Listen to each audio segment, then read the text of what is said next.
Mon coup de cœur, c'est un film de science-fiction de Christopher Nolan, sorti en 2014, Interstellar, avec Matthew McConaughey, Jessica Chastain et Anne Hathaway. Pour le résumer, je vais tricher un petit peu, parce que c'est dur à retenir. Dans un futur proche où la Terre est plongée dans une crise alimentaire, Cooper, un ancien pilote de la NASA reconverti agriculteur, vit dans une ferme avec sa famille. Sa fille, Murphy, pense qu'un fantôme essaye de communiquer avec elle. Lors d'une tempête de poussière, des mystérieuses traces sont laissées sur le sol de sa chambre. Murphy croit à un message. Avec son père, il le décrypte et trouve des coordonnées. En se rendant sur ce lieu, il se retrouve dans une base secrète de la NASA, et Cooper se retrouve dans le programme d'une mission spatiale interstellaire pour sauver l'humanité.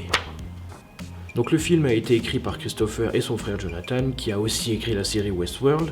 Donc on retrouve tous les ingrédients du cinéma de Nolan, c'est-à-dire des scénarios non linéaires, des retournements de situation et une symbolique très présente. La photographie et les décors sont très travaillés pour nous faire sentir ce monde dystopique et ce périple dans l'espace. Comme 2001 Odyssée de l'espace, une de ses principales influences pour le film, Christopher Nolan tient à faire ses effets spéciaux sans ordinateur. Donc il le fait à l'aide de maquettes ou d'effets mécaniques. C'est un film sur l'espace, sous fond d'une relation père-fille, qui traite du temps, de l'avenir de l'humanité, de la science, de l'écologie, de métaphysique, le tout sous un fond d'émotions grandioses.